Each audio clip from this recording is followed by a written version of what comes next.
Эта история потрясла даже бывалых волонтеров приюта «Друг». Утром, придя на работу, они обнаружили у ворот привязанную собаку, смиренно дожидающуюся своей участи. К ошейнику была заботливо прикреплена записка, а рядом рассыпан корм. Собака явно чувствовала себя неважно. Стоило только коснуться ее, как она тут же вздрагивала от боли и вся чесалась. К тому же волонтеры вспомнили, что накануне в приют звонили люди, которые обратились к ним с просьбой забрать спаниеля. Тогда сотрудники ответили, что проще постараться пристроить породную собаку самостоятельно, но ответ получили размытый: собака не совсем спаниель, старая, больная. Звонивших попросили хотя бы дождаться, когда в приюте пройдет дезинфекция и освободятся клетки.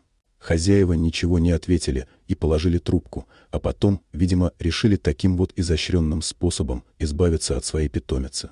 Записка, прикрепленная к ошейнику собаки, поразила всех. Рыкнула на ребенка: «Муж пристрелит, если не заберете, аллергия на корм есть, а мы им и кормили». Подходящих слов, чтобы описать подобное отношение к животному, попросту нет.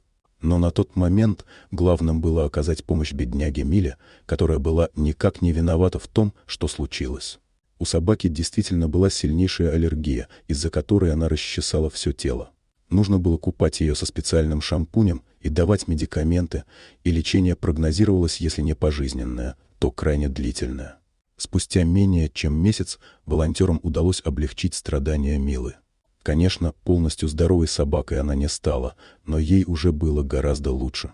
Совершенно неожиданно для этой бедняги нашлись и ответственные хозяева, которые взяли все лечение на себя и увезли Милу домой. Стоило видеть, как она обрадовалась избавлению от ненавистной клетки и буквально бросилась в объятия к этим людям.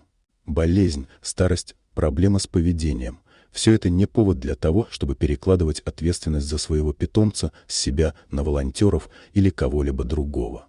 Заботьтесь о своих любимцах и наберитесь терпения, и тогда все проблемы вам совместными усилиями удастся преодолеть. Дорогие друзья, если вам понравилось видео, поставьте лайк, а также подписывайтесь на канал, где найдете еще много интересного.